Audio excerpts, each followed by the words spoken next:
And so welcome to Safe Site Saturday. We've got an information-filled event today, and we're going to kick it off with a quick update about the Foundation Fighting Blindness. We'll provide an update on our Vision Walk coming up on June 4th, and then we're going to jump into our panel discussion about Bay Area low vision resources. And once again, we'll be allowing for Q&A once all the panelists have presented. So a little bit of the Foundation Fighting Blindness. Our mission is to drive research that provide preventions and treatments and cures for people that are affected by retinitis pigmentosa, age-related macular degeneration, Usher syndrome, and the entire spectrum of retinal degenerative diseases. So far we've raised over 800 million for retinal research and public health education. We've identified over 270 retinal disease causing genes, and we currently support over 40 clinical trials. We funded the first FDA-approved gene therapy for the eye, which is Luxturna, and we've also funded the first FDA-approved bionic retina. Over the past 10 to 15 years, there's been a tremendous surge in clinical trials, and we're at an exciting juncture as more emerging therapies move into human studies. So while the Foundation funds research at a variety of stages, we have a focus on moving therapies into clinical trials, and we fund a variety of modalities, including gene therapies, stem cells, and small molecule. And we fund the best retinal disease researchers around the globe. We also have a fantastic genetic testing program. Our no-cost genetic testing program is open to anybody with a clinical diagnosis of an inherited retinal disease. And by getting tested, we can increase the number of gene-specific therapies being developed and connect patients to potential clinical trials. You can learn more by visiting myretinatracker.org. And then finally, there's many ways to get involved locally with our Bay Area chapter, from volunteering to our fundraising events. Our Bay Area chapter is busy preparing for an event-filled year, and we hope to see you at more events. Our Bay Area leadership team that puts on events like this and other activities in the market are Eric Zankman, Wayne Sakic, Lisa Lloyd, Ram Srinivasan, Rob Farmer, Kathy Kwok, Corey Fancher, and Van Dusterberg. And I'm going to pass it over now to Kathy Kwok to tell us about our upcoming exciting Vision Walk on June 4th. And then I'll have Kathy kick it over to Eric to kick off our panel. Great. Can everyone hear me okay? Yes. Okay, good. So good morning. My name is Kathy Kwok, and I am the chair for our Vision Walk, which is one of our big fundraisers of the year. And as Nathan had stated earlier, the upcoming Vision Walk will be on Saturday, June 4th. It will be the first time in 3 years that we will be in person. So it is a great event. We're so excited to be in person again. And it will be up in Golden Gate Park. And if you have not participated in the Bay Area Vision Walk before, it really is a fun event. It is held at the Music Concourse Bandshell, which is in between the California Academy of Sciences and the DeYoung Museum. So it is a great location. We use the bandshell very well. We have a DJ, we will have a taiko performance. And so it is just a lot of fun. We are also going to have a silent auction, as well as we will provide lunch. So for your effort of getting up early to come out, we do provide lunch. And I'm hoping that everyone on the call can come out and join us for the walk. Currently, we have raised about $75,000. And believe it or not, that is less than half of what our goal is. So we really need to get, hopefully, some more donations raised in the next 5 weeks. We currently have about 18 walk teams. So I would love to get at least 10 more walk teams in the next 5 weeks. And hopefully everyone can register, because that is the only way we get head count, and we'll need head count for lunch and for coffee in the morning and other snacks. So please join us if you can. It's a great day, and register to come walk and or register a team to come join. So that's it. If you've got any questions, I will also be on for the entire webinar. and can answer any questions at the end, or you can email me if you have any items to donate for the silent auction. With that, I will hand it over to Eric. Okay, great. Thank you, Kathy. So we have some very good talks coming up, and I will first introduce Bob Sonnenberg, who is the CEO of the Earl Center of the Blind. Bob is a native of Marin County and has more than 30 years of experience in finance, development, and investments, including operating his own brokerage, insurance business, and manufacturing business. Prior to joining the Earl Center, he served for more than 10 years as Associate Director of Planned Giving and Major Donor Officer for Guide Dogs for the Blind. Bob leads an active and independent lifestyle and enjoys hiking, gardening, and tandem bike riding. He lives with his wife, Cindy, and guide dog, Langley, in San Rafael, California. So I'll turn it over to Bob. Hey, Eric, I'm sorry. This is Nathan. Bob is having trouble getting in right now. He just emailed me. Could we do Bob at the end, and we'll go ahead and start with the second one. I apologize. Okay. So why don't we go then to Sharon Hudson, who's the COO of the Vista Center for the Blind. Sharon worked for the Vista Center for the Blind and Visually Impaired for over 30 years, serving many roles, including vision rehabilitation specialist, orientation and mobility specialist, and now as the Chief Operating Officer. So I will turn it over to Sharon. Hi, everyone. Good morning. Vista Center for the Blind and Visually Impaired mission is to empower individuals who are blind and visually impaired to embrace life to its fullest. And last year, we served about 3,700 clients with all our services. We serve all ages, although we tend to refer people who are under 3 years old really to blind babies. The babies are really not our expertise, but we will help get people to the right services. We have school programs as well as adult programs. Our school programs are served by teachers of the visually impaired and orientation mobility instructors, and we get contracts through the school districts. Right now, we are serving people both in person and virtual. And one of the things that sort of blossomed, I'm sure, for a lot of organizations was Zoom and virtual teaching. So that's been an area that we've grown in, and we are actually now serving different school districts all through the state of California. We also provide transcription services to schools and to other people who need transcription things transcribed.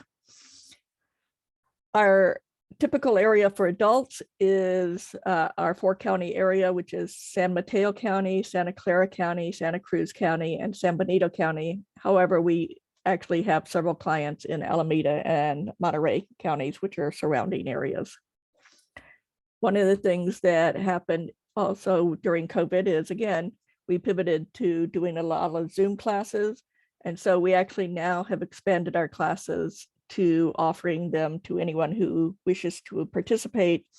And we actually have people who live out of state. We have some in Texas and Florida and all who are participating in our groups.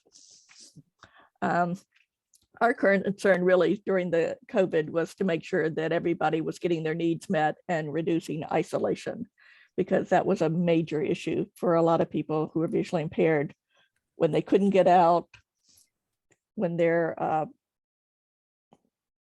support people were not able to come in to see them. They weren't getting out to groups and all, so they were feeling very isolated. So we were happy to be able to open up to anyone who wanted to participate. We have 3 physical sites, Palo Alto, San Jose, and Santa Cruz. Each has a site. And each center has a low vision clinic in it. And we also offer assistive technology training at the site as well as support groups. Our San Jose site is actually a lot larger, so we actually can offer a lot more classes. We have sewing classes, ceramics, Tai Chi, yoga, again, tech classes. We have a interesting class called Slice of Apple Pie, which is really talking about different apps and teaching apps to people who are interested in learning about them. We also have like movie groups and other social events groups to connect people. And we have partnered with the Bay Area older adults to do accessible hikes. We offer at our site, Santa Cruz site, even though it's smaller, they actually have some monthly craft groups, and it's led by peer, the different people in the group as to what craft is being taught. For most of our services, people are referred to us. Mostly, I will say we get most of our referrals through ophthalmologists and optometrists for our low vision clinics, as well as our other services. And so our process is, once we get a referral, our social workers will actually give them a call and see about setting up a psychosocial assessment to go out to the person's home to find out what their challenges are, what their support system is, and what their needs are for their challenges because of their vision loss. In some cases, some people go, no, I just want to see the low vision doctor. They're hoping for that magic pair of glasses that's going to fix their eyes. And unfortunately, most people, as you know, when they're coming into a low vision clinic, they're going to be more magnifiers, closed circuit television, videos, magnifiers, working with them lighting and contrast. It's not going to be the magic glasses that you walk out of when you go to your regular optometrist. We then have the social workers see them. They do an initial assessment where we want to look at the person as a whole person. We want to find out what their challenges are at home, what the family challenges are, what kind of support they have, and then connect them to resources in the community, such as talking books, telephone access programs, financial resources, whatever we might be able to help them with. And then some people are not ready emotionally to deal with their vision loss. So helping them go through the grieving process and getting them hooked up with counseling or even support groups to help them deal with that, because sometimes they're not able to accept other services until they've accepted their vision loss. Then once they are ready, the social workers let the team know, and we have daily living skills instructors, orientation mobility instructors, assistive technology. We tell them about the classes, get them signed up, and then we go out and work with them in their home until they meet their goals. And we do pre and post test to ensure that they are improving, and we're always looking at what their goals are versus, what sometimes we try to urge them because we can see that they need more than they could go farther than they think they can go. And sometimes it just takes teaching them one thing. And then when they learn that, they realize they can go farther. So we work with them until they reach all their goals. Our services include like the low vision clinic, assistive technology, daily living skills, orientation mobility, exercise classes, ceramic classes. We have we have a closed circuit television rental program, and we have a health library. Our health library will, if somebody is interested or wants to know about their eye condition or any health condition, they will actually do research and get that information for them and give it to them in a manner that's appropriate to them: email, Braille, large print. That the health library is linked to the Stanford Health Library. That's how our health library got started. So those are our main services. And we're always looking to expand them. So we always get feedback from our clients. We do surveys to make sure that we're meeting their needs. And to see that, we do follow-up surveys too, to say, did you get your services? Are you where you want to be? And if not, how can we get you to the level where you would like to be? So that's sort of what Vista Center does for people. Like I said, we work with all ages, and we get calls from sometimes all over the country. And we connect them to whatever services we can, if we're not able to provide them. And our sources of funding, like most of you, is going to be through grants and contracts, the Department of Rehabilitation contracts, and foundations. So that's how Vista Center works. So any questions, and I can answer, or I think we're gonna have everybody talk and then answer questions. Is that the? Yep, we're gonna save those for the end. Yeah, Okay. I think we'll do that, and we'll have a question and answer session. Okay. So it looks like Bob is on. So I would say, Bob, I gave a brief introduction already for you. You are the CEO of the Earl Baum Center of the Blind, and I just thought if you can present now, if you want to make sure you're unmuted.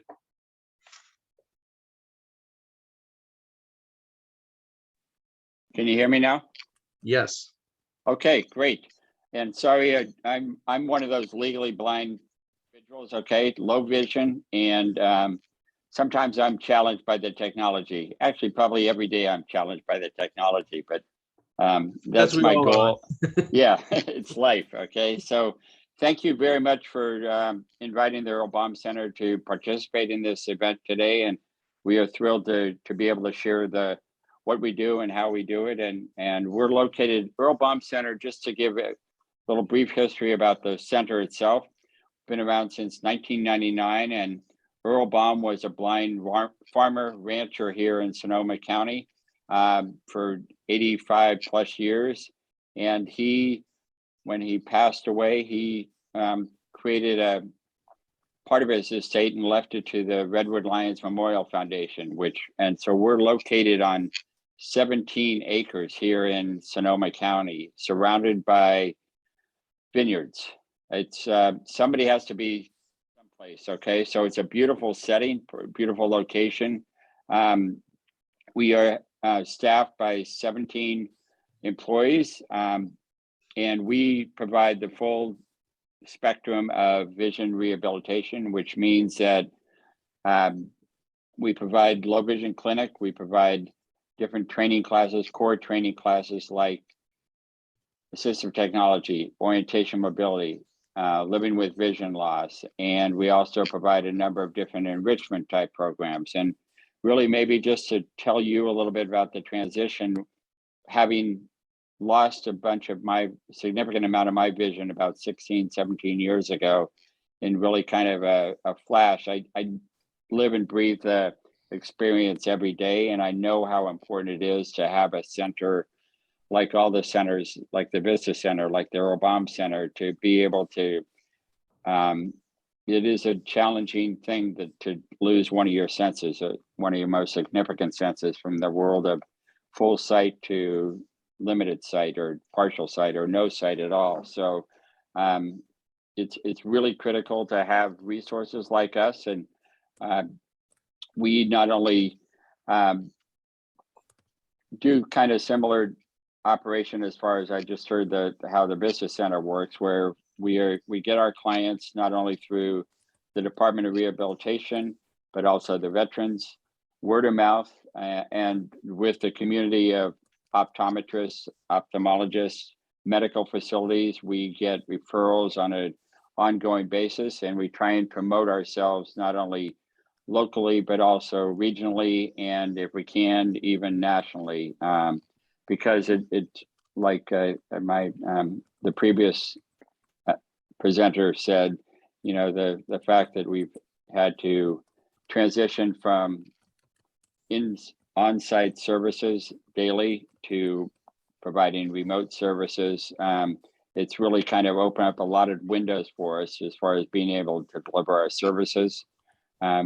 really big part of us and our organization is the really kind of the holistic approach. I think you mentioned that earlier in the presentation, just kind of looking at when an individual calls us and reaches out, that's a big step. And it's really the first step to what I'm referred to as embracing sight loss.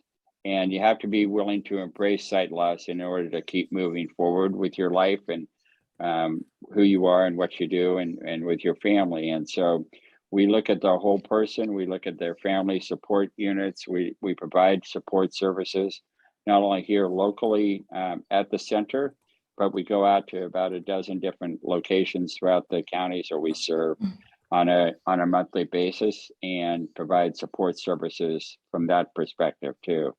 But coming to one of the biggest things for me, it was when I lost my sight, was hearing about a low vision clinic. I had no idea what that was, but basically the doctor, we have doctors that are able to assess how can we enhance your remaining sight.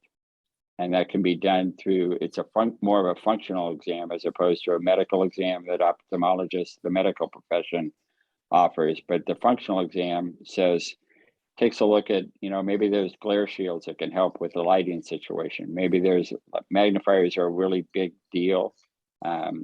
There's all kinds of products out there, but it's really just taking that first step and figuring out what tools work best for you individually, and then being able to constantly get support, not only knowledge from the center here and all the employees here, but also from all your friends and family and the family that you connect with. You cannot do this alone. A great quote that I kind of always is kind of my mantra about, everybody has heard of the name Helen Keller and the individual Helen Keller, but she says one of her great quotes was that, alone we can do a little, together we can do so much more. And that is so true. And we're kind of, the Earl Baum Center really kind of wants to be known as a springboard to help people fully embrace their life again. And it's a huge thing to be able, it's easy to say, to have, you want people to embrace and transform their life from being perhaps depressed with sight loss, but to be happy again, to be engaged in life again, that is like, if you could bottle that joy, that moments of joy that people have when they get a new tool or able to do something that they used to do, maybe in a different format, that is a great gift to be able to see people and to share with people. And the more we can tell stories like that, the more people will embrace coming to and being associated with the Earl Baum Center. We look at the demographics of their society today, and there's an incredible growing population of older adults. And a lot of the things that happen with older adults is there's health related issues. So eyesight is a big part of that life and that part of that demographics. The other things that impact perhaps sight loss are diabetes. And so a lot of folks that have diabetes also have eyesight issues. So we look at Earl Baum Center, we not only provide and work with a number of different clients, very diverse clients, diverse base of clients, but I'm always looking to work and partner with other similar type organizations. We work collectively with the other vision rehab organizations like the Lighthouse, like Vista Center, like the Society for Sacramento, just greater regional area. We work collaboratively with them. We partner, we actually have a guide dog immersion program here where it's more of an orientational ability where people perhaps coming from guide dogs, when they apply to get a guide dog, and I have a guide dog and I've had one for about 16 years. I'm on my second one right now. And it's a life-changing experience for me, from a lifestyle, from a just being more free spirit than I was perhaps using a cane. But I've developed great cane skills over the years, and you have to be able to develop good cane skills and be able to be move freely, safely in the world. And the cane is great in the sense that it allows you to know when obstacles are in your way. With a guide dog, they're trained to go around obstacles. So great experience when people come here and really feel comfortable using a cane. That was a really big deal for me and for a lot of the clients, you know, because it puts them out there in the world saying, I have sight loss. You know, but you always got to have a really positive attitude, and that's kind of what we want to do for all the clients that reach out to the Earl Bomb Center. We look at one of our tagline is really transforming lives for folks with sight loss, and that's kind of our mantra, our all overarching mission here at the Earl Bomb Center. We definitely have a great network of folks that not only have been here the fact that we've only been here 22 years, I'd say probably the average tenure of our employees, an incredible, passionate group of instructors. Their average tenure here at Earl Bomb Center is close to 10 years. So that really says a lot about the passion, the commitment of the staff here at Earl Bomb Center. And I have an opportunity to get to meet people every day and really kind of share the story about what Earl Bomb Center is all about, what it is to deal with sight loss on an everyday basis. And, you know, it's something that you get more comfortable with, you learn how to adapt, but it's something that you got to work on pretty much every day. And having centers like this just to be a backup support system for people with sight loss, it's pretty terrific. And not only getting all the tools that Earl Bomb Center provides in the sense of assistive technology, orientation mobility training, living with vision loss, but we also have a full gamut of enrichment services, meaning that we're located on 17 acres. We have a mile-long walk here on the campus. We have a labyrinth here on the campus. We do all types of music, poetry, book club, movie clubs, craft activities, exercise, yoga, Tai Chi. You know, the more you can get and offer those types of enrichment classes, it builds a community, and building a community is kind of what it's all about. It's really, once again, you cannot do this alone. You need that support, and Earl Bomb here is here to support people with sight loss. So hopefully that gives you a little bit of a flavor. We not only are in Sonoma County locally, but we also serve on a regular concentrated basis, not only Napa, Lake, and Mendocino counties. But like previous presenter said, you know, with remote access, you can really reach anybody anywhere in the world. In fact, we have a partnership with an organization out of the UK that pretty exciting. Most of our clients are older adults. We do have facilities and have over the years at different points in time worked with some youth groups, but primarily it's the older adults that we work with. Hopefully it gives you a little bit of a flavor of the Earl Bomb Center. Great, thank you. Thanks, Bob. Sure. So the next presenter is Sherry Albers, who is Community Outreach for Lighthouse for the Blind. Sherry has been with the Lighthouse for 3 years, focusing her outreach efforts on the Bay Area's senior population. And prior to working with the Lighthouse, Sherry worked as a counseling assistant for a treatment center and a caseload assistant for the Ohio Bureau of the Vocational Rehabilitation. So Sherry, welcome. Yes. Thank you so much. Can you hear me? Yes. Good. Welcome, everybody. And thank you so much for inviting Lighthouse to participate today. This is a really great event, and I am loving what I'm hearing about all the other agencies that are here today. So Lighthouse for the Blind in San Francisco. is very dear to me. My mantra now is, where has Lighthouse been all my life? I am an RP baby, and I actually am very familiar with FFB, and I'm an RP Foundation member from way, way back. And in fact, I also am a recipient of the Luxturna genetic injection. So it's really, really cool, the work that FFB is doing. I'm very grateful for it. And I also grew up having ableism galore and being told, you don't look blind. So what do you respond to that, right? So anyway, about Lighthouse. Lighthouse has been around since 1902. And our mission is to promote the independence, equality, and self-reliance for those who are blind or have low vision. And we are very, very blind positive. And we're not afraid to say the word blind.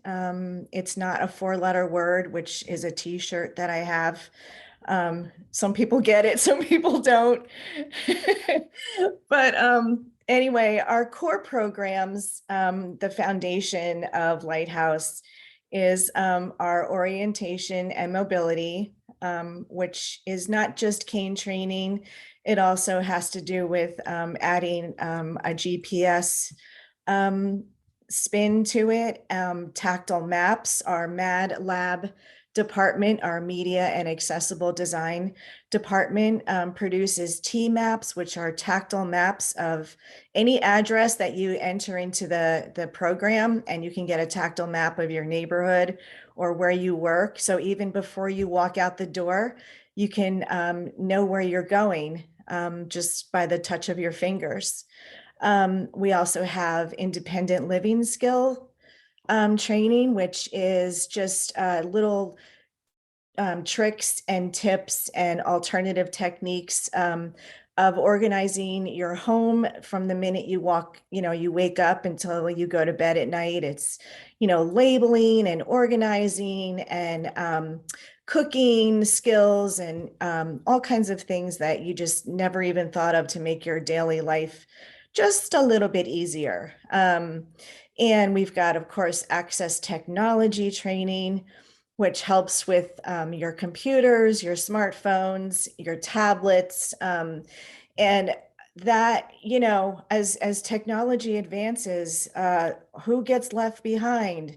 Us, the ones, who have low vision, because, we just need that access to the technology, thus the name Access Technology Training, because we need things to either talk to us or be labeled in the websites. We can't just have our screen readers say button, button, button.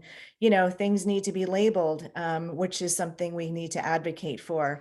But anyway, we have our technology classes. And also, we also teach you how to use like your Alexa and, I said her name, and any other of the other home devices that are on the market. And we do teach Braille, believe it or not. Braille is still around, and it's still beautiful, as it always has been.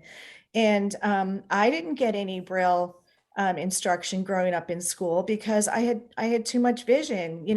Those of you who are familiar with RP know that it can be gradual for some, maybe not, and that's what's so mystifying about retinitis pigmentosa specifically. It's a very varied disease, and it hits people differently also. But I had too much sight when I was a kid, and so they're like, oh, you can see, just get an inch away from the page, you'll be fine. Yeah, great. So anyway, so I woke up at age 40 and realized I am illiterate. I can't read print, I can't write, because whatever I write, I wouldn't be able to read.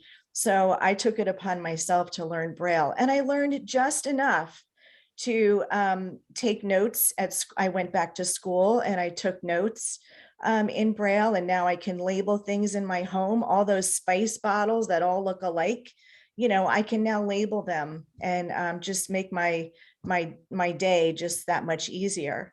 Yeah. So anyway, those are our core programs, which and I need to mention that our instructors, the majority of them, we strive to hire blind and low vision instructors. So that way, you know, we're not just talking the talk, we're walking the walk. And that just seems to give us, you know, the validation and, you know, that qualifies us to do what we do. We also have social networking, recreation events that anybody can join anytime.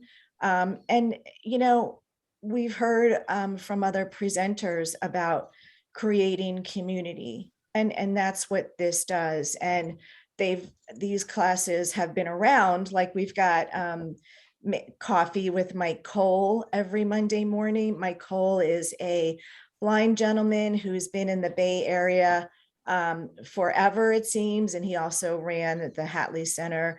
He's been, you know, in business. He's been all over the place and just well respected. And he has this coffee talk every Monday morning, and people just come and sit and listen and gab. And it is on Zoom. And that's just one other thing too. During pandemic, our instructors have very creatively transformed all of our classes onto a Zoom platform. We never shut down. And a lot of these things are going to continue on Zoom because people got used to it. They like it. And we don't want to leave anybody behind. We have a Tech Together class every Tuesday afternoon. And they have a different topic every Tuesday, you know, relevant to today's world. And so even though you may not be signed up for technology instruction, you can still attend Tech Together. We have a class called 30% and Growing, which is a happy hour for people who are working or just not even working, maybe even just, you know, have worked or thought of working. And that 30% refers to the percentage of blind people who are employed, because I think many of you know that the unemployment rate for blind and low vision people is 70% in this country. So it's the 30% that we want to get growing. So, there's a lot other classes, meditation, recreation. Like I said, we've got the Parks, East Bay Park Commission, partner with them to do some outings, and again, on virtual platforms. But again, it's all about building community.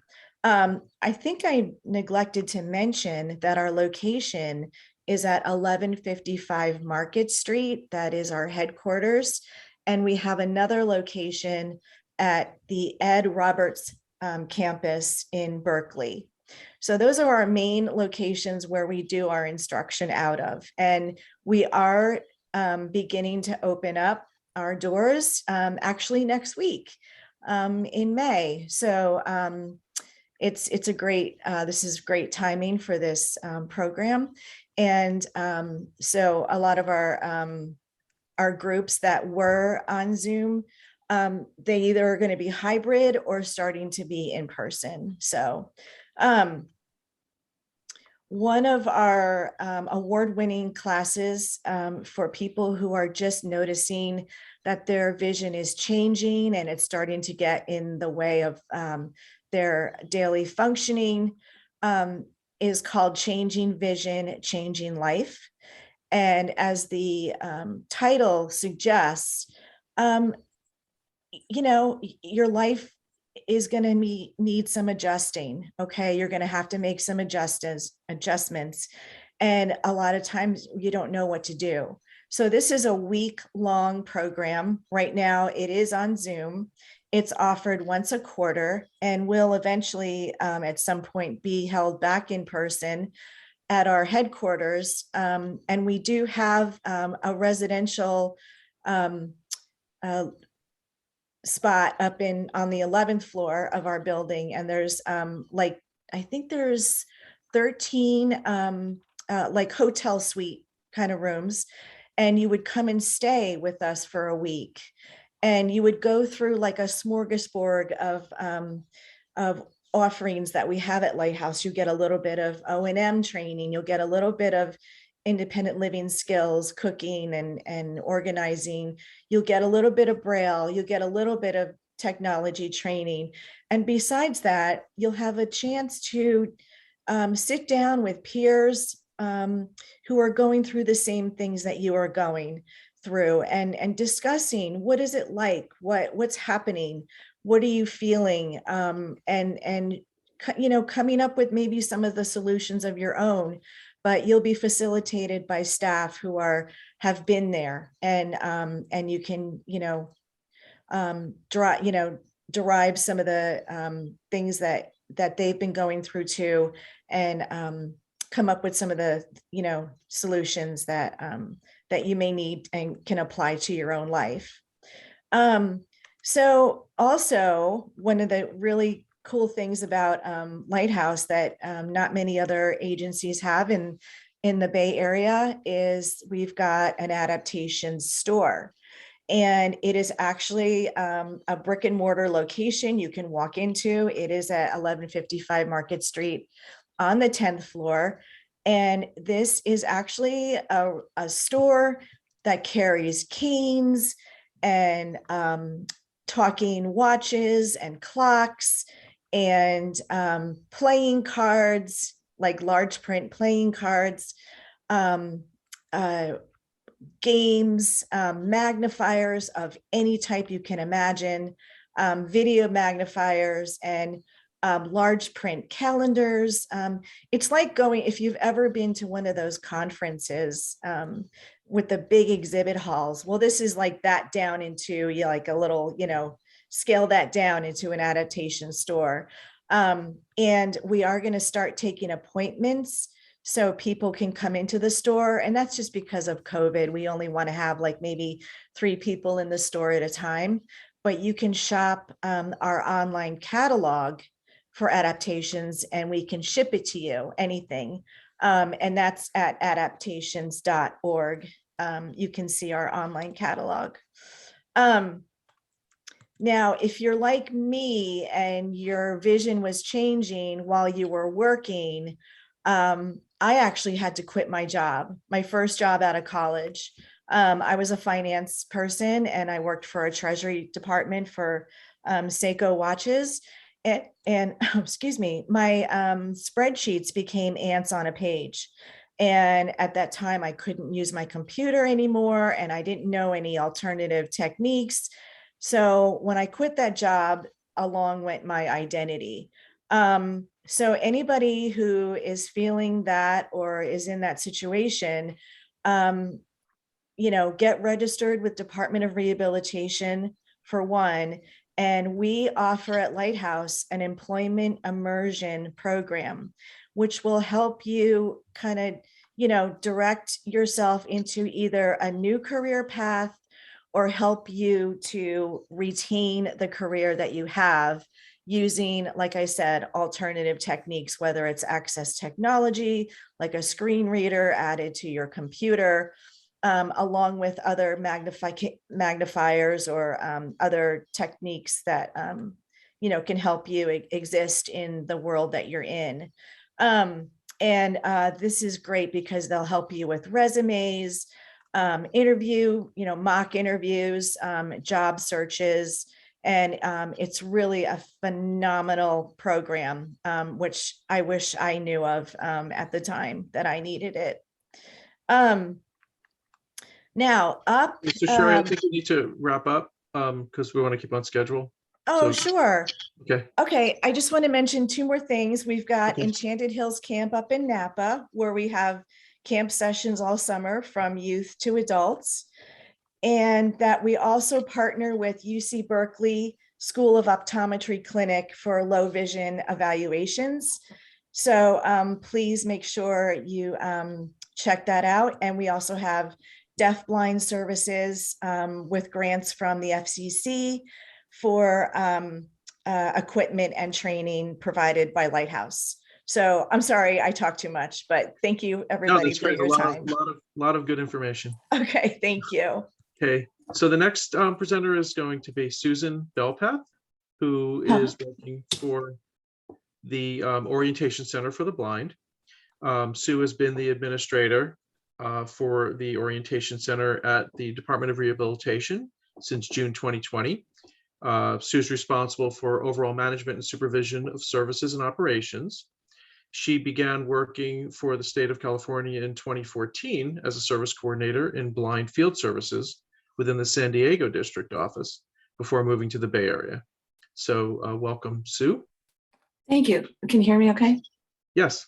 Okay, wonderful. My computer quit talking, my jaws. So I was shaking here thinking I'm not going to go live. Anyway, oh gosh, this has been fabulous hearing about everybody else. And thank you for inviting us, or OCB and me. OCB is a little unique in some ways. We are an on-site immersion program. In other words, our consumers or participants come to the program from all over the state of California, and they move into an on-site dormitory. COVID, let's see, I'm going to back up. We opened in 1964, and things, the way the program ran was the same until COVID hit, pretty much. Some variations, of course, to the program and the training, but COVID was the catalyst for us to make a change. So instead of 36 students moving into the dorm and living there for 9 months to a year sometimes, we do a 12-week immersion program. So how do you come for services? You become a consumer with the Department of Rehabilitation. And between your counselor and you, the consumer, you decide that you need this program, which is a pre-vocational immersion program. In other words, it's getting you ready to go to work. And it's for adults only, so 18 and up, because you live in a dorm. And so what we did was we only bring in 16 students at a time for 12 weeks now. And in that time, you get every day, Monday through Friday, you get mobility, Braille, computers and related technology, 4 hours a week of cooking, and daily living skills. And then woven into that is we have an on-site rehabilitation counselor. So all of our participants get an hour of counseling. And then, like everyone's mentioned, the importance of small groups. So we do, all our participants go to a small group once a week where they get to deal with, vision loss or anything. Actually, it's a really great, I call it, it's therapeutic in many ways, because you're in a room sharing your journey as a person with vision loss. Our campus has a full gym and cafeteria with staff of people that cook for the students. And we have round the clock dormitory counselors. So all of our teachers are credentialed teachers, and they teach, like I said, we have computers and related technologies, which is everything. All of you know that. All the types of assistive technology, Victor readers, iPhone class, Braille class. One thing you get with a smaller group of people coming in all at once is our students average 70 to 90 hours in 12 weeks of mobility training. And they get an hour of computers every day, Monday through Friday. So we're building upon their experience in the classroom and getting them out and moving. It's a whole lot of training in a shorter amount of time. And this has also made it possible for people who couldn't come for the 6 to 9 months. Now they can say, okay, I can take 3 months out of my life and get in there and do everything at one time. We're not saying we're the end all, because a lot of people do need a little bit more training. Another part of the program is the college readiness. So any student that comes who's headed for college will be 100% ready to go. They will have gone through meeting their disabled student services counseling and all the alt media things that most of you all know what we need. and going to college, well, we get those folks ready too, 100%. Another part of the program is we launched what's called Mobility Bootcamp. Because I have 5 mobility instructors, we're able to bring in one person at a time for 2 weeks. And this is specialized, obviously, for somebody who can do 2 2-hour lessons a day for 2 weeks. So it's 40 hours of mobility in 2 weeks. And that's highly specialized for the person, right? It's really appealing to those folks who live in isolated areas, and they get a ton of training. And some people come for advanced training because, as most of you know, the Bay Area has got everything. We can teach everything from OCB, by the way. We're located in Albany next to Berkeley. So I'm trying to think what you folks might want to know outside of what I just said. We are owned and operated by the Department of Rehabilitation. So we're part of the budget of the department. And all of our consumers have counselors, rehab counselors through the department. So I kind of mentioned that in the beginning. Anyway, I think if you have questions, we'll take care of that at the end of the meeting. And thanks again for having me. Thank you very much. So the next presenter is going to Robbie Dow, who is the Director of Outreach for Guide Dogs for the Blind. Robbie joined Guide Dogs in 2019 with more than 20 years of experience as a rehabilitation teacher for the blind, rehabilitation services director, and director of international training for professionals in the field of vision rehabilitation. So welcome, Robbie. Great, thank you. It's great to see the depth and extent of services for the blindness community in the Bay Area. I hope people realize how fortunate this community is to have such great resources. That's listening to my colleagues here on this panel, really inspiring. So for Guide Dogs for the Blind, the difference with us is that we are focused specifically on mobility concerns only, almost exclusively. Some of you are probably familiar with guide dogs. Bob mentioned that he had a guide dog, and others probably have had experience with them directly or indirectly. But guide dogs have, and the concept has been around for a long time, going back even a couple thousand years. If you go to Herculaneum in Italy, the Pompeii site, it's depicted on the wall as well, of somebody with a dog assisting them. But systematic training of what we today see as guide dogs started in Germany following World War I, when so many young men returned from the war blinded by the gas warfare that was so rampant back then. Guide Dogs for the Blind was founded in 1942, and we're actually celebrating our 80th anniversary this spring. It's a big landmark for us. But that means a lot of experience and a lot of expertise there. And to add to the resources that were already mentioned, just for us to realize how fortunate we are in this community. Guide Dogs for the Blind is the largest school for guide dogs in North America and the second largest in the world. It's just another major resource for the community here that I hope that participants on this call can tap into. Now, the mobility issue is of concern for anybody who is visually impaired. And I think the community on this call would understand that without me going into details. Depth perception is a significant issue for folks dealing with RP or glaucoma, for example. That brings up a lot of safety concerns and related self-confidence and social image. So let's talk about kind of dealing, coping, embracing, whatever word you want to use with your visual impairment, controlling it, living with it, fill in the gap. But the bottom line is it does impact on our self-confidence if we're not feeling secure moving around space. And that also impacts on our perception of our self-image, if not the social image itself. So basically, what Guide Dog is a mobility aid, right? An O&M instructor, as was mentioned by all my colleagues before me here, is critical to learn how to maximize the use of your residual vision using low vision aids and the Hoover cane, the white cane, and what have you. All of those are important foundational skills that we need. Guide dogs can add a highly trained dog and carefully matched dog to that arsenal. You know, it's yet one more choice that we have. You know, the word blind sometimes is overwhelming and tends to be thrown around without much thought. But those of us who have gone or are currently going through vision loss and trying to adjust to that feel the weight of that word. That's a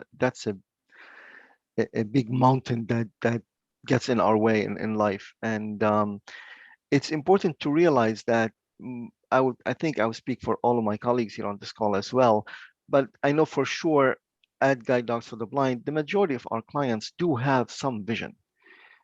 It's not for people who are totally blind. And it's important to remember that the legally blind community, 90% of us do have some amount of vision.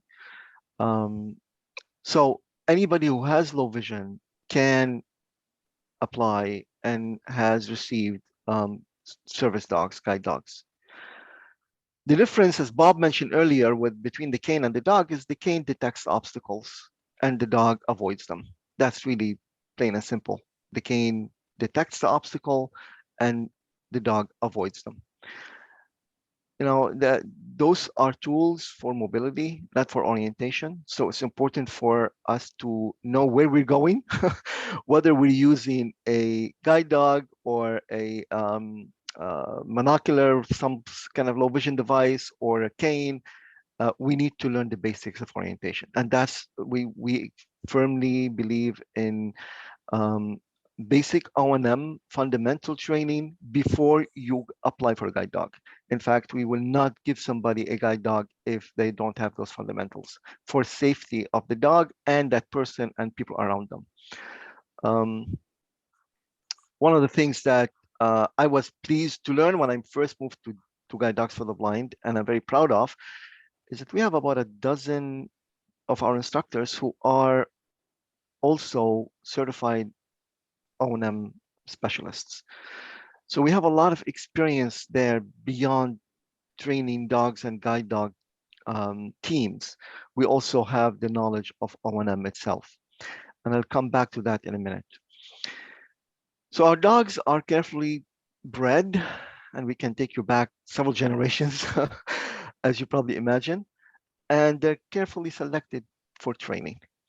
Those of you who have seen the movie Pick of the Litter have an idea of how complicated that process is to pick those dogs that are going to make it to become guide dogs.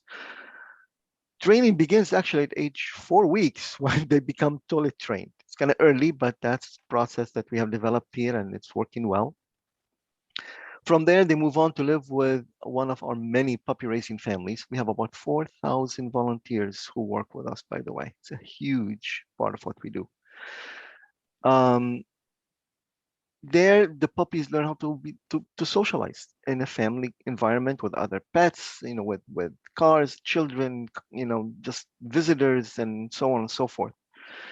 And we have very specific guidelines that the families report on to make sure that we're still on track. And at any point, that dog can be taken out of the process of training if something is not right. If all goes well, then the puppy is returned to us about age 18 months, where we commence the training for a guide dog. And that's intensive training as well for the dogs, about 3 months long. And we evaluate them throughout the process of training. I'm currently waiting for my next dog, and they thought they may have one for me, but yesterday I was informed that no, that dog was dropped. You know, things come up, and we are careful to make sure that if there's any concerns that they're addressed early on to avoid, again, complications and for safety concerns. All of our services are free of charge for our clients. We are not part of the government system. As was mentioned by my previous the previous panelists here, we don't have a contact with the government. We completely self-funded, and we provide the services free of charge to our clients, from applications to evaluations, transportation to our campus, with the room and board for 2 weeks. Our programs are 2 weeks long. The dog itself, and we provide follow-up services as needed in the community. We have instructors throughout the country and Canada, and we have people who are in what we call support center that is manned by vet techs and instructors who can answer questions from applicants every day. And if necessary, we can send somebody to that person for additional support. The application, the whole process begins with a simple applications that we basically have on our website. It's pretty straightforward. We want to make sure that we gather basic information from you about, maybe things, your vision, your gait, the physical health concerns. For example, I lost my left hand in a trauma when I lost my vision. That's important because most of the dogs are trained on the right hand side, since we can go into details more, but basically all that information is important. And then you live in environment. You live in an apartment building, you live in a house with a big yard, you have pets at home, you have young children, all those things can impact the personality of the dog that we're going to match you with, right? What about work environment? You work in an office, you travel a lot. What kind of commute do you have, whether to work or just for fun every day, or to take your kid to school or for exercise?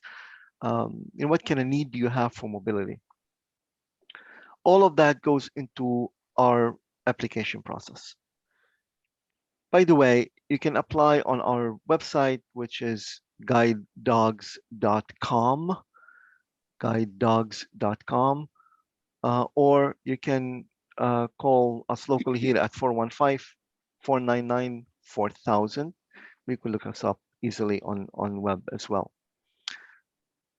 Yes, we do have teenagers among our graduates, and we have youth services, which I'll talk about in a minute.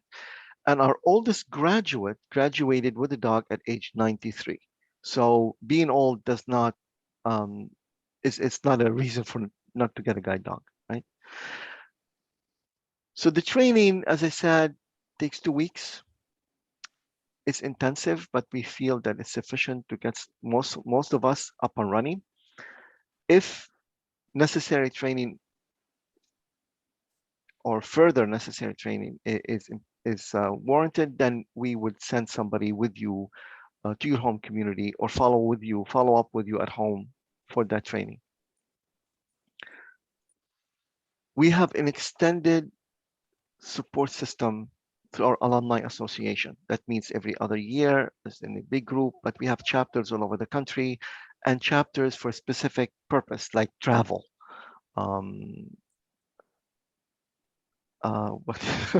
There's actually a chapter called, well, I'm not going to mention it. It's all about fun, put it this way. And people get together, and some of them are Zoom because they cover a large area. Some of them are in person, and some of them are geographic kind of area specific. We do provide vet support services for our clients for the life of the dog. So if the dog is sick and you cannot pay the bills to take care of the dog, that's a living creature. We have to take care of them. They get sick like a human being. Then we are there to support you financially as well. And that's unique to what we do here. Again, it starts with a phone consultation, and we take it from there. No matter where you are, you don't have to come to our vet clinic. If you're local, that's great. We have a great vet clinic. But if you're somewhere else and you want to go to your local vet in Santa Cruz or whatever in the country, then we're happy to support you financially as well. So for kids, we started offering camps, summer camps for kids, teenagers, young teenagers and older teenagers, to different groups, to give them an idea for what is the lifestyle with the dog like. You know, it's not a white cane that you go home and put in the closet and forget about that. You know, it's a living creature. It's a companionship. Somebody mentioned earlier the isolation over the last 2 years. Think about having that dog and what that difference that made for people who are isolated because of COVID-19, and instead they have this support with them. And we can talk about that more. We also have other services for kids. Canine Buddy is a program we started. It's not a service dog. It's one of our dogs that is not fit to be a service dog for whatever reason, but still is fully capable of being a companion, a buddy for a kid who may be 10 years old and maybe have multiple disabilities and struggling socially with interacting with people. This dog provides them with a social outlet and builds sense of responsibility. They have to take care of that dog, obviously with the family support, but you can build that responsibility up. Did you feed the dog? Did you brush the dog? Did you walk the dog? Did you play with the dog?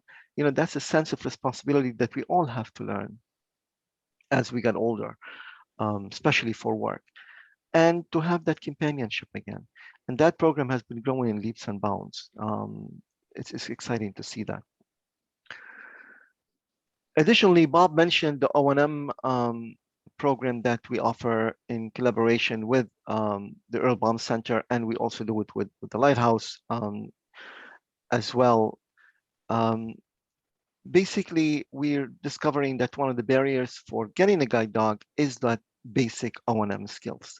And as we know, you know, with changing vision and functional vision, we need more and more O&M skills kind of evolve, and we need that training to evolve with our diminishing vision. So we basically put our money where our mouth is, and we said, you know what, why can't we offer that intensive O&M training when we think it's fit and the client that needs it?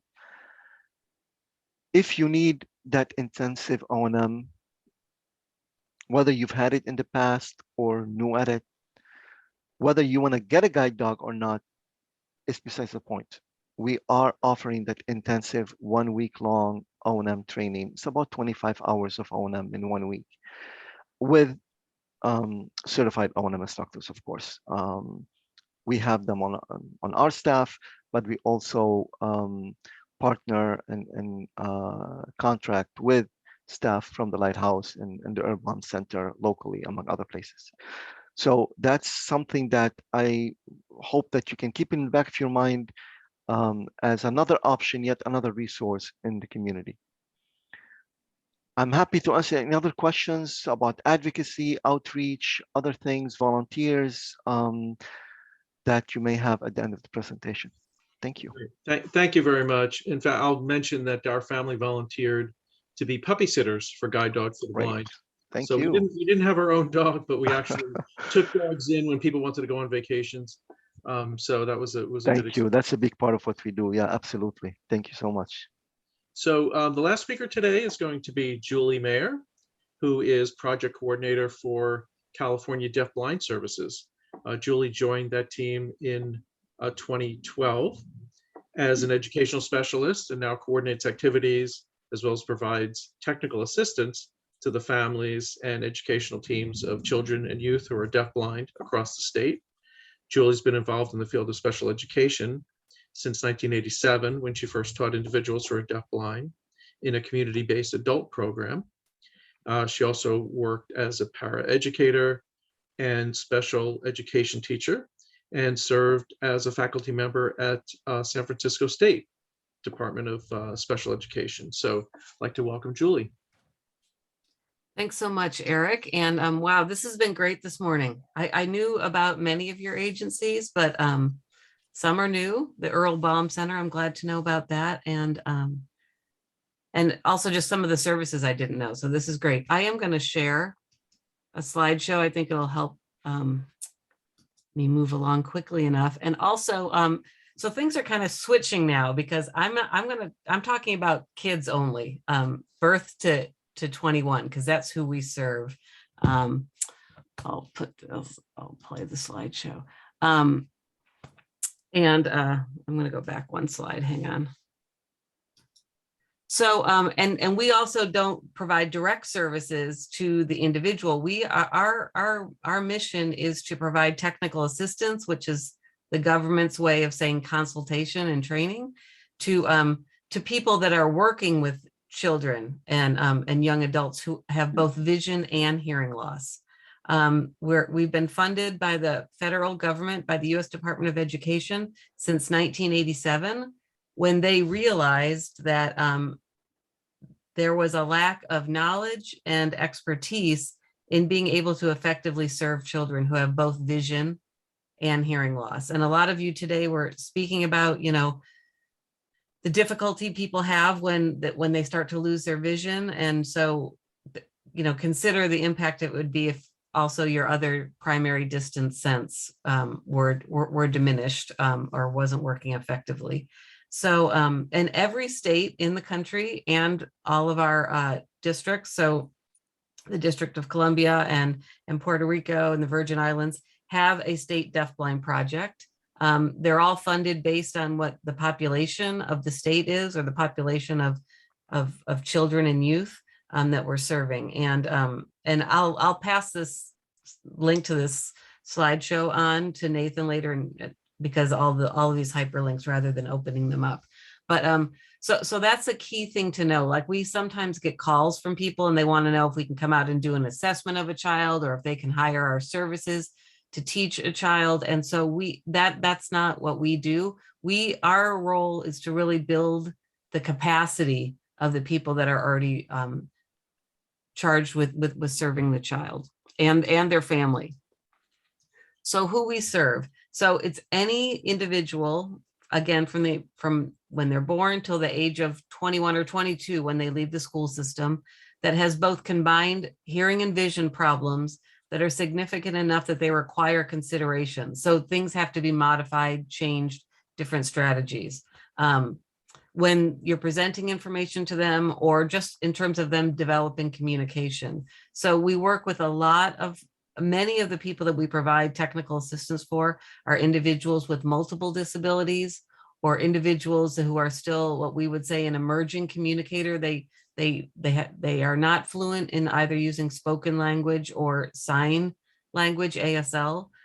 So it's a really, really wide range. And that's the thing as well to know about deaf blindness, is just how wide the spectrum is. In terms of the Foundation for Fighting Blindness, I would say probably one of the bigger groups who we work with, who live with RP, are individuals with Usher syndrome, who typically, identify at a young age as being deaf or hard of hearing, and then usually in their early teen years and into adulthood begin to develop RP, and so then have to come up with other considerations. So we always tell people, deaf blind is not Helen Keller. I mean, Helen Keller is she's an amazing historical figure. She's certainly someone who's very inspirational, but most of the people that we work with and families and teams that we work with are not serving an individual like that. Many people who might be kind of more in that profile, like Helen Keller, actually do very well getting their services from their teacher of the visually impaired and their teacher of the deaf, and using assistive technology. We primarily get called in to help with cases with students who it's just really harder to figure out how they're going to have that access to the curriculum in their classroom, or access to information in the environment, or access to communication, learning how to develop communication. Another key thing that I wanted you to know about is, because this may be who you hear from sometimes, is families. So a big portion of the work we do is working with families. We have one staff member who's dedicated to just doing that. She's our family engagement specialist. She's a she lives in Southern California. We have staff both in Southern California and in the Bay Area.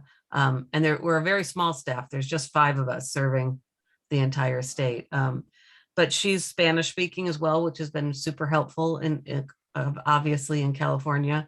So things specific to families that can be really helpful is just providing some consultation or that technical assistance. So we can either provide it to their school teams, but we can also come in, especially when this is new for families and they're dealing with learning the diagnosis that their child has both vision and hearing problems or loss. There's a lot of training events we do for families. We used to do them in person regionally, but that's been another benefit, I suppose, of the ongoing pandemic, is that we've found ways to connect with families through training and webinars virtually. We have a lot of resources on our website that are specific to families. But a key thing that I wanted you to know about is we have family support providers. So these are parents themselves who have a child who's deafblind, who volunteer to provide support to other families. And they do this by connecting with their local family resource centers. So in the areas that they work in the state, we have 26 different people that do it. Many of them are Spanish speaking. They can also contact us and we can help to connect them to one of our providers, and the list is on our website.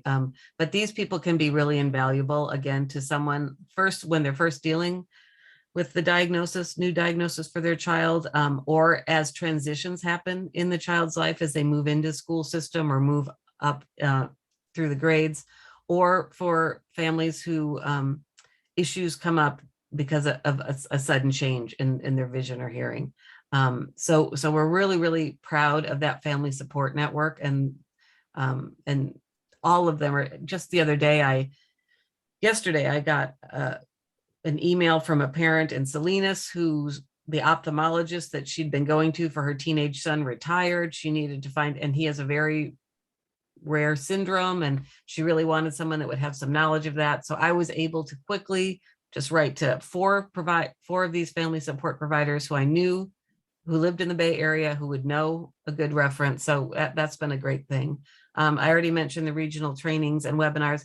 And then the other key thing that I think is really helpful for families is that we collaborate with early intervention providers and school districts across the state. So a big part of what we do is developing collaborative relationships with other people that are providing services, whether it's for vision or if it's for hearing or a combination. And so I did want to give a shout out to the Lighthouse for the Blind. There's a lot of connections we have there. We attend Enchanted Hills every summer with both. There's a family camp that's done for young families so that they can kind of learn about that this is possible. You could take a child with vision impairments and multiple disabilities, or who's deafblind, and have a good time going out to camp, and your child could go later when they're a youth. There's a lot of youth that we serve who are deafblind that attend the Enchanted Hills camp.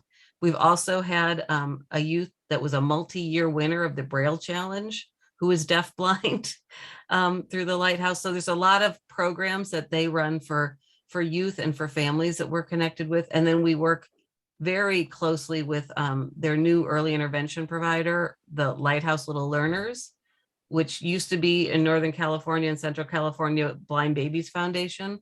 But now most of those early intervention specialists are with Lighthouse Little Learners. And then there's a organization in Berkeley called the Center on Early Intervention for Deafness. And so we have strong collaboration with them. And then in Southern California, the same thing. We work with who the different early start or early intervention providers are and make connections, provide trainings for them. They know about us. They can reach out to us when they find out about a child who maybe they thought just had visual impairments or was blind, but then it comes up that there's a problem with hearing. So we really rely on those relationships and those connections so that we can find out where these families are. And then I'll show you just really quickly the website, and it's going to be redone. So it's if you're looking at it right now, or if you can see it, it's the print is too small. It's a little bit cluttered. But there are on the left side down the tab bar that you can see, that's where you find the family support providers and a lot of our fact sheets and articles. Those are the resources. And then if you are a family or a school provider or early intervention provider looking for technical assistance, that's how you request it from us. But you can also just call us up or email us. I'm going to stop my share. And so we're slightly different than everyone else today in terms of not providing that direct support, but we're really here to provide that additional support that many families, many school teams and early interventionists need, because they don't have enough knowledge of what it's like to live with the combination of both vision and hearing loss or problems. So, and I do appreciate, we've also, I'll say, for the Orientation Center for the Blind, there's many deafblind individuals and youth that have used your services. There was actually a young man last year who actually even did a pre-vocational work experience at your site. So, so yeah, we appreciate that. And that's what I've got, Eric, for now. Great. Well, thank you. Thanks, Julie. So we have a few minutes left. If people have any questions, I would say if people just want to unmute and ask a question, you could also put a question in the chat if you'd like. But if anybody does have any questions. And I just had one to start off with is how do people typically find out about your services? And anyone can. This is Sharon. We get from doctors, from people in the community, from social services agencies. So it's from a variety of different places. And we work hard to connect with other social service areas who are serving seniors and that kind of thing, doing outreach in the community. Great.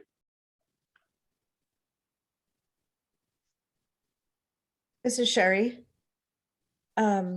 People are welcome to go to our website at lighthouse-sf.org.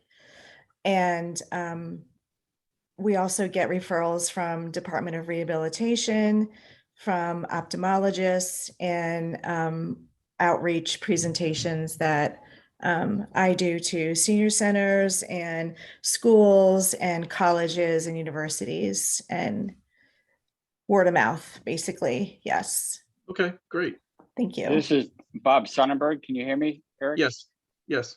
We get a referral base not only from the, I think like a lot of similar type of organizations, Department of Rehab, the Veterans Administration, the ophthalmologist community in all the counties that we serve. And then we try and do as much PR and as much word of mouth advertising out there in the communities we serve. And I try and do as many presentations as I can, every opportunity I can, not only in person, but also via Zoom. And it's really, I think one of the key things is when we do good work with the clients that we serve, they are the great ambassadors of our story and our success and their success. So it's a great testament to what we do and how we all work together. And it's a collaborative effort. So thanks. Great. Any other questions that anyone would have? Feel free to unmute. Hey, this is Corey Fancher. Can everybody hear me okay? Yes. Yes. Yes. Hey, great everyone. Sorry I'm joining late. Claire and I are actually having to travel today. And I know we've been working on this meeting for a while. I'm kind of a new member and wanted to just say, thanks, Claire. Thanks, Bob. Like, I'm a newly employed person as a blind adult after retirement as a high school counselor and coach and summer camp director, and started doing an academic counseling and consulting business in New Orleans in 2019. During the pandemic. Everything, of course, shut down. Claire's job has been based in San Francisco, and in August, we got an opportunity to move out, and we're now in Larkspur, and was connected with Nathan through an old friend in Alabama who works at the foundation. And since then, I've become a client of the Department of Rehabilitation, which is great. I volunteered at the Lighthouse in the past, and I'm kind of saying all that to say how important it is to just have everyone together on this call. I've interviewed with Sue at the Orientation Center for the Blind, and it was a fantastic program. And also as for an adult and a student services counselor for the Department of Rehabilitation in San Francisco District Office. And I accepted that job and started 1 month ago today, and have been doing training for JAWS with Jacques at Earl Center, which is amazing. I haven't used JAWS since 2013, and so it's a brand new adventure. Have been, traveling a little bit back and forth to Santa Rosa, now into San Francisco. Have been by the Lighthouse and fantastic opportunities there as well. Have not had a chance to go and visit the program down in Santa Cruz, and I was late joining. And y'all, please remind me of the name of the program that's there's Vista Center, correct? Yes. Yes, and I know a little bit about the Vista Center through Traveling Companions, ETC in Sausalito, and the work that they do with you. And I know that hopefully there'll be an opportunity for me to do that in the future. And I just can't say enough great things about the foundation and anybody. Oh, and also guide dogs. I have a guide dog from Guiding Eyes in New York, but have made a connection with Jane Flower at Guide Dogs for the Blind. And I don't know if Jane's on the call right now, but just a fantastic organization as well. And so I'm just saying thanks for helping us today with this presentation, and thanks for all the work that everyone is doing to make it fun and enjoyable to be blind and live in the Bay Area and beginning to find some success. It's really great. Well, thanks, Corey. Really appreciate that. Anybody else have any questions or Hi. comments? So this is Kathy, and I just want to reinforce what Corey said. And I've been able to take advantage of some of the services from the Lighthouse and Vista. And I just appreciate all of the work all of you guys are doing, because it definitely has improved my life, and my family and friends. But it's just so important, the work that you guys do, and it's really valuable, and it's just truly appreciated. Absolutely. Thank you. Great. Eric, this is Julie. If I could mention one thing from California Deafblind Services. I just want people to assure people that there are services for people who are deafblind after 22, and that's the Helen Keller National Center. And so there's regional centers all over the country. So we're part of the Southwest region, and their office is in San Diego, but they serve, they have rehabilitation counselors that can help. There is a deafblind program at the Lighthouse, and Yes. Lighthouse is one of the places running the I Can Connect, which is the technology program, because quite frankly, the leading cause of deafblindness is aging. So just to all the other things that you were talking about related to seniors or older people with vision loss, the Helen Keller National Center would be that agency for adults. Good to know about. Thank you, Julie. Okay, I think we're about to wrap up. Nathan, I don't know if you have any more comments that you wanted to say. I'll just give one more plug for our Vision Walk in June 4th, and an invitation to all of our panelists. If you'd like to come out and set a booth up and share information about your organization, you're more than welcome to. There's no charge for any of you for that as a nonprofit partner. So we'd love to have you guys out there participating, and again, connecting with the community, with the much needed resources they need. And just one follow-up comment to Eric's question, and Sharon answered, how do you get new clients? And Sharon mentioned, doctors refer a lot. And that's one thing at the foundation, our staff and our volunteer chapter leaders are really trying to do, is educate the local doctors, not only on the research that we're doing, but the services that you guys all provide. And so this has given us a good depth of knowledge to go in and again, share that with the doctors we encounter each day, because we don't want them to give a diagnosis and kind of just show the door. We want them to, when they give that diagnosis, say, hey, by the way, the foundation's researching on your behalf, and there's these 6+ organizations in the Bay Area who can provide these hands-on services for you. So just let you know that we're preaching your good work as well. So thank you very much for joining us all today, and we look forward to our next Save Site Saturday, which will be probably early fall, but I look forward to seeing all of you in person at our Vision Walk on June 4th. I'll be there. Thank Great. you. Thank Okay. you. you. Thanks, Thank you so for the everybody. much. invitation. Thank Thank you you. so much. Bye-bye. Bye.